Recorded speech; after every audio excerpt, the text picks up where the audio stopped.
Tonight marked a milestone anniversary of sorts of the Final Wager. I was at Transit Trivia Night, hosted by the New York Transit Museum, answering questions about trains and buses and routes and things like that.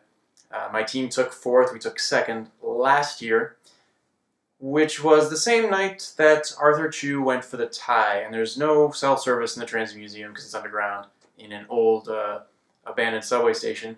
And when I got out around 10 o'clock, there were all these tweets and stuff. Like, oh, Keith's gonna flip out, or what the hell is going on? Things like that.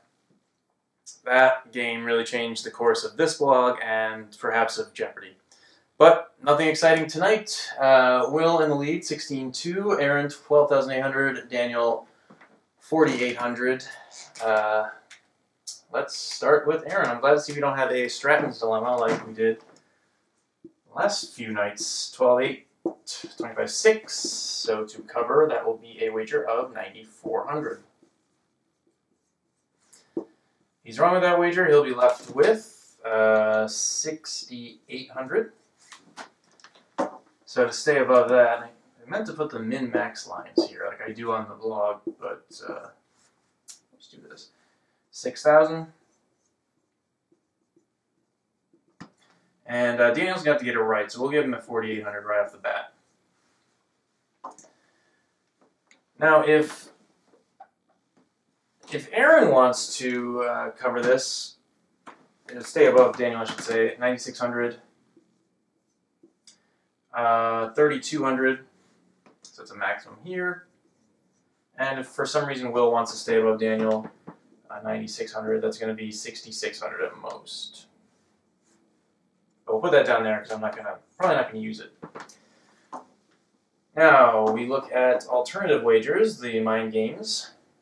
If Aaron, let's say Aaron goes for this 3,200, I think that's the more likely wager.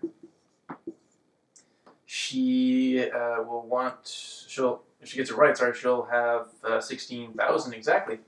So Will could wager up to 200 to stay above that.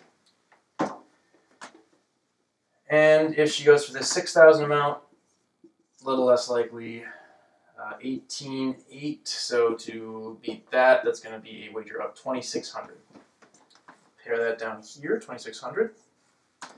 Now for the zero differences, Aaron and Will are separated by 3,400. So if I were Aaron, I would consider at least that. And if I am Will, I would cap this wager here. Oh yeah, one other thing I need to do is if Will's wrong with this wager, he'll be left with 13,600. So Aaron will want to wager at least 800. All right. And we add 1 to the minimums and subtract 1 from the maximums, and we look at what everyone did. Daniel wagered everything, got it right. Aaron missed and wagered 3,401, which was her bare minimum in the alternative range and put her below Daniel. And Will got it right and wagered 3,400, a dollar too much. I don't see a reason to risk giving Aaron a tiebreak if she happens to wager 0. So there we have it. Will nearly 20,000 on the night. He'll be back tomorrow, and we'll see if we're going to have a carousel on the Final Wager.